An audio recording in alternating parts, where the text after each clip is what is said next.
Hi everyone.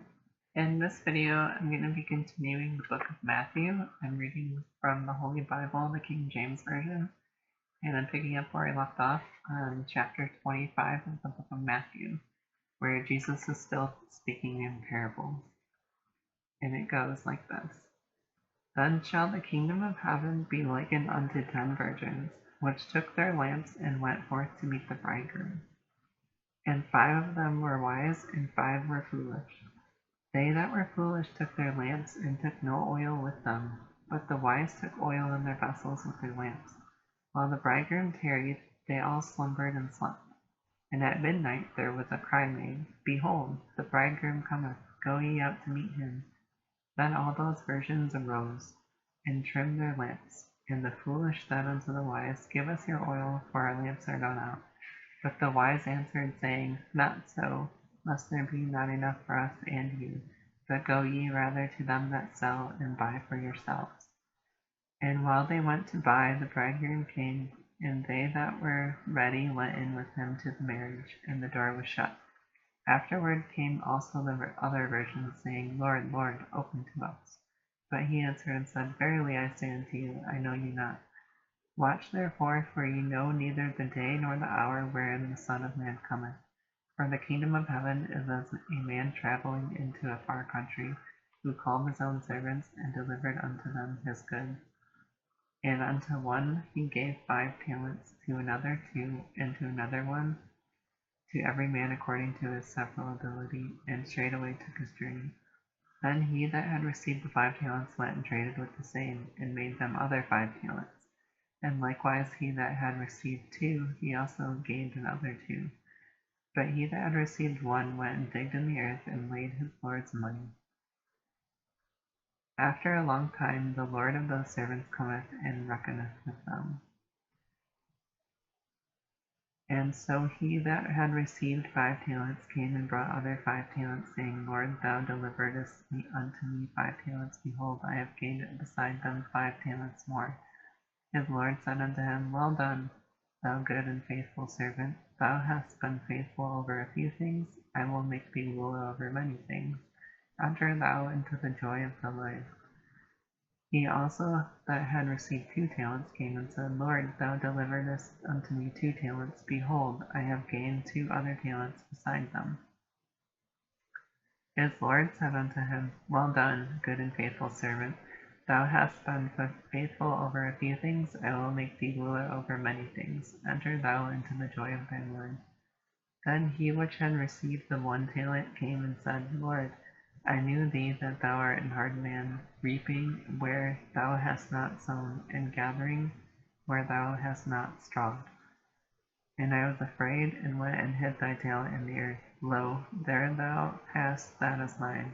His lord answered and said unto them, Thou wicked and slothful servant, thou knewest that I reap where I sowed not, and gather where I have not strawed.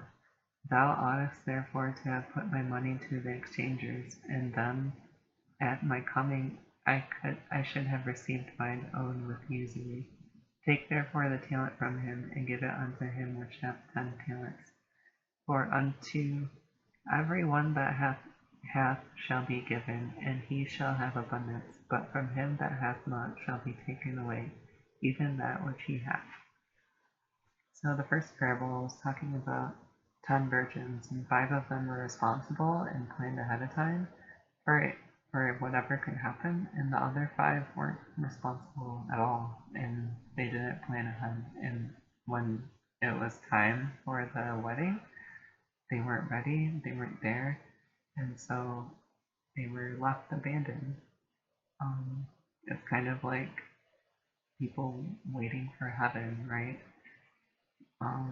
Are they preparing themselves for it, or are they just going to show up on the last second and be like, hey, I'm here, God, I'm ready? And the rapture already happened, and they were already taken. As far as the second parable, it's just about being responsible and not being afraid, and being trustworthy, right?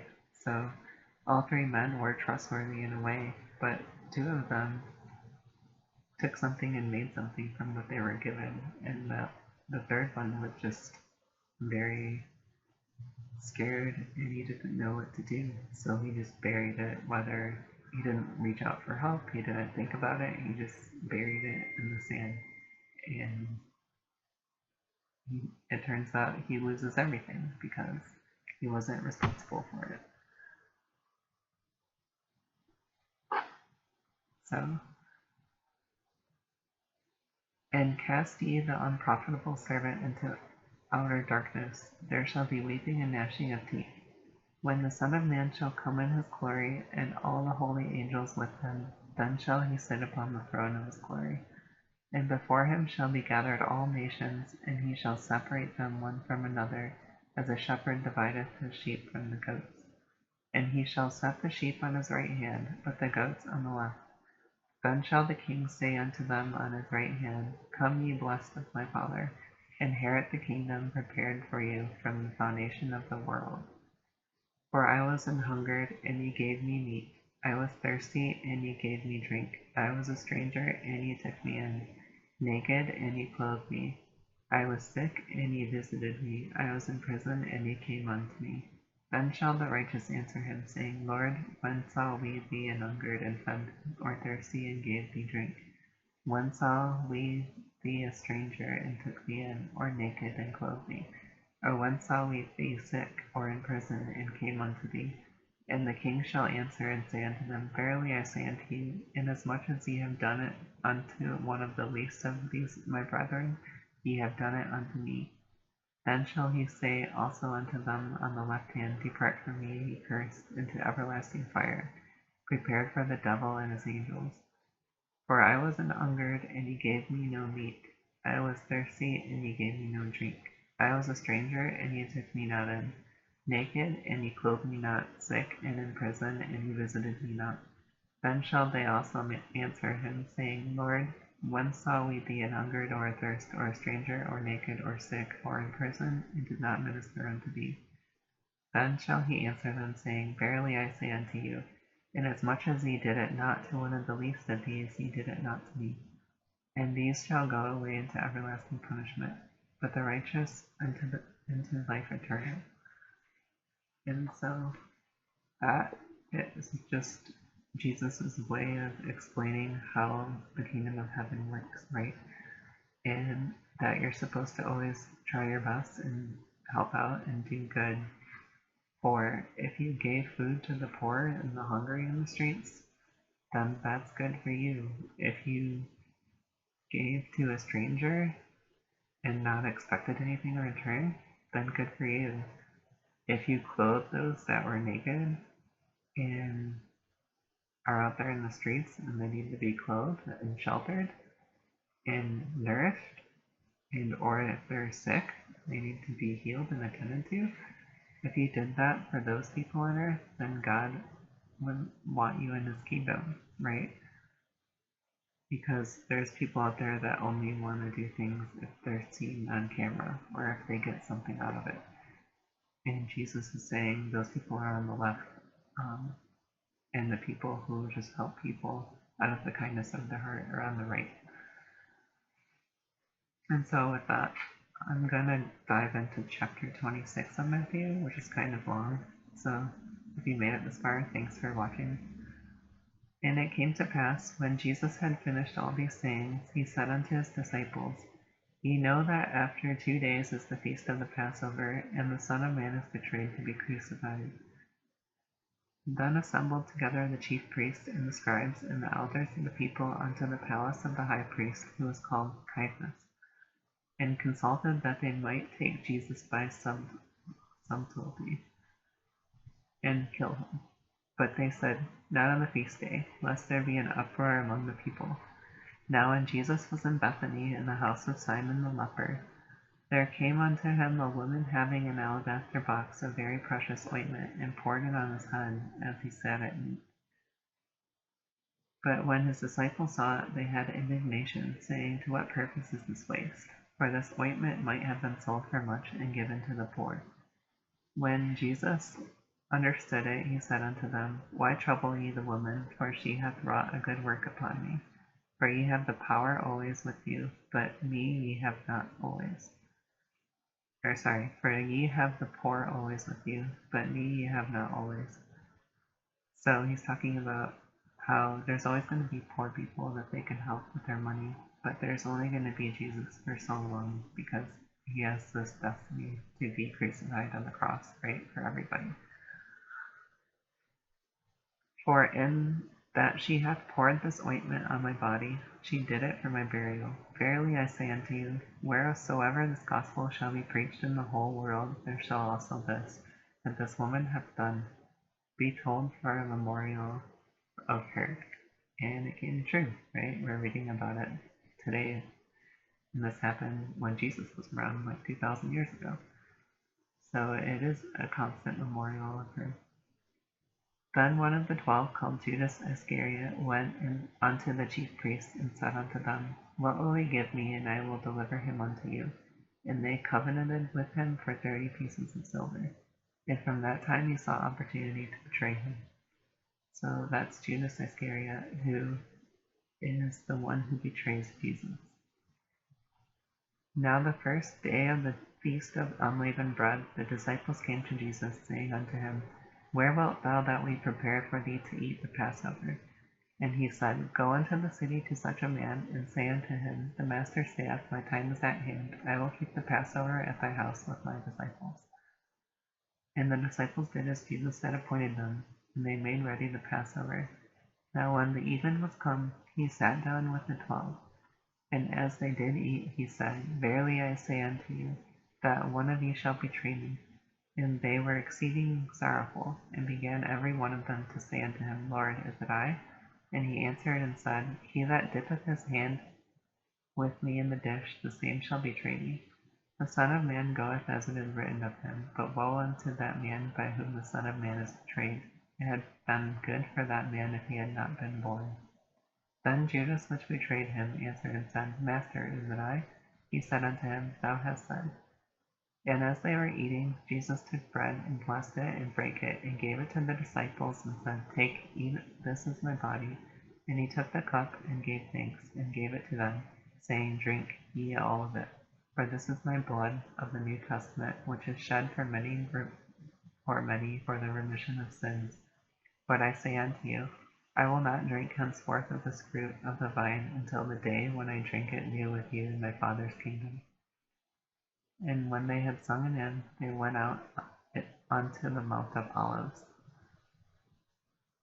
So this is the Last Supper, and this is when Jesus said one of them will betray him. And he took the bread and broke it up and said it was his body. And he took the chalice of wine and he said, This is my blood. And that's what the Catholics do if you go to a Catholic church. And they celebrate the Eucharist. And Jesus is saying to his disciples, This is the last time I'm going to drink wine until I see you in heaven, because in heaven you can drink wine. In heaven, it's just like here, you eat and drink. You have a body. And he's saying he's going to drink with them in heaven, but this will be the last time that I drink with you. Then saith Jesus unto them, All ye shall be offended because of me this night. For it is written, I will smite the shepherd, and the sheep of the flock shall be scattered abroad. But after I am risen again, I will go before you into Galilee. Peter answered and said unto him, Though all men shall be offended because of thee, yet will I never be offended. Jesus said unto them, Verily I say unto you, that this night before the cock crow, thou shalt deny me thrice. Peter said unto him, Though I should die with thee, yet will I not deny thee. Likewise also said all the disciples. Then cometh Jesus with them unto a place called Gethsemane, and saith unto the disciples, Sit ye here, while I go and pray yonder. And he took with him Peter and the 2 sons of Zebedee, and began to be sorrowful and very heavy. Then saith he unto them, My soul is exceeding sorrowful, even unto death. Tarry ye here and watch with me. So Jesus is feeling the burden of his responsibility to be crucified on the cross. And he went a little further, and fell on his face, and prayed, saying, O my Father, if it be possible, let this cup pass from me. Nevertheless, not as I will, but as thou wilt. And he cometh unto the disciples, and findeth them asleep, and saith unto Peter, What, could he not watch with me 1 hour? Watch and pray, that ye enter not into temptation. The spirit indeed is willing, but the flesh is weak. He went away again the second time, and prayed, saying, O my Father, if this cup may not pass away from me, except I drink it, thy will be done. Then he came and found them asleep again, for their eyes were heavy. And he left them, and went away again, and prayed the third time, saying the same words. Then cometh he to his disciples, and saith unto them, Sleep now, and take your rest. Behold, the hour is at hand, and the Son of Man is betrayed into the hands of sinners. So he prayed 3 times, and if you know anything about my previous video about numerology, you understand that the number 3 is very significant. And the third time he said, this is the hour that he's going to be betrayed. So it says, Rise, let us be going. Behold, he is at hand that doth betray me.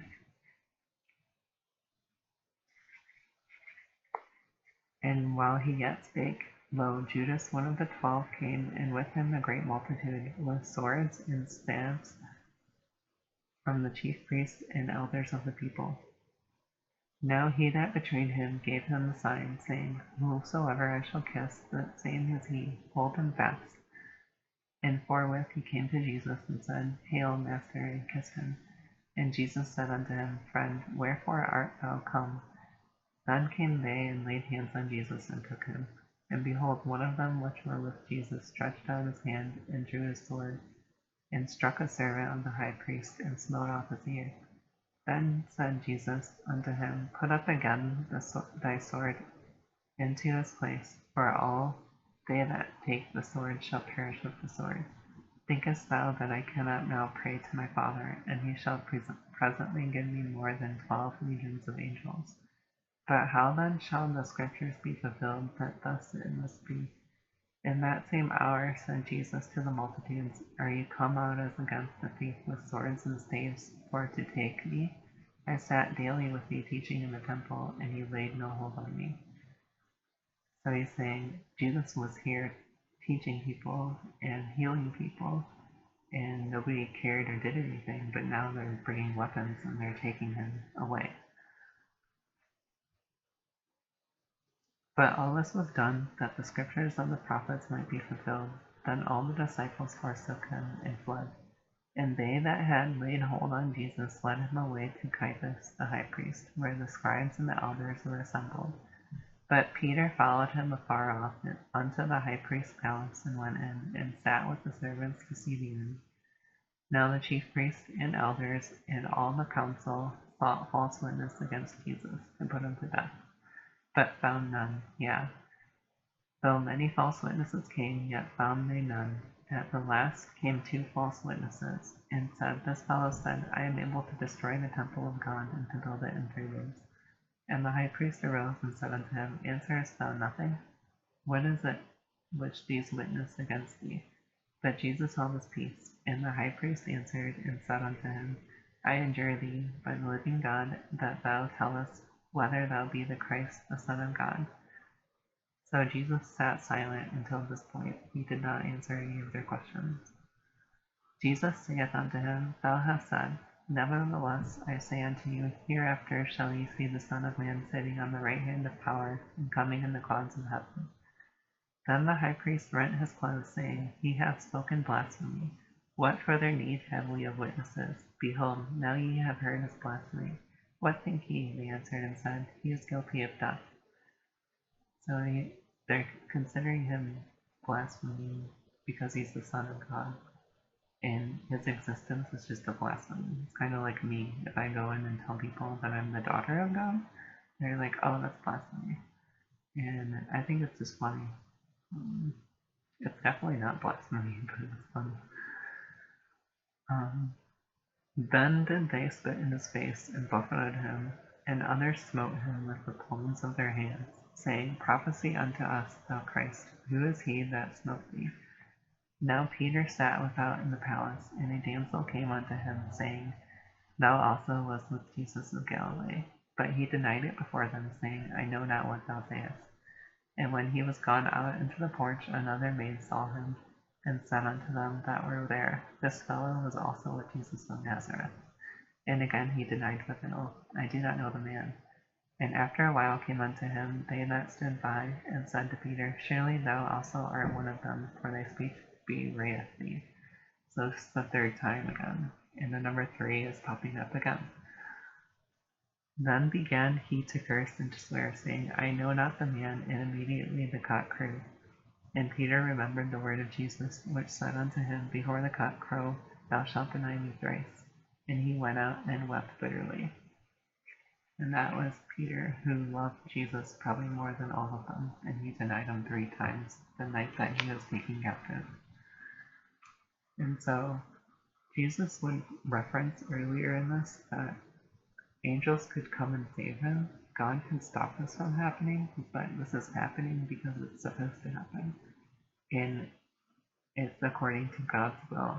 It's God's will that Jesus be crucified. And that brings the end of chapter 26 in the book of Matthew. I hope you enjoy these videos and you get something out of them, and I'm able to provide a perspective that other people cannot, because I am who I am. And I'll see you in the next video. Bye.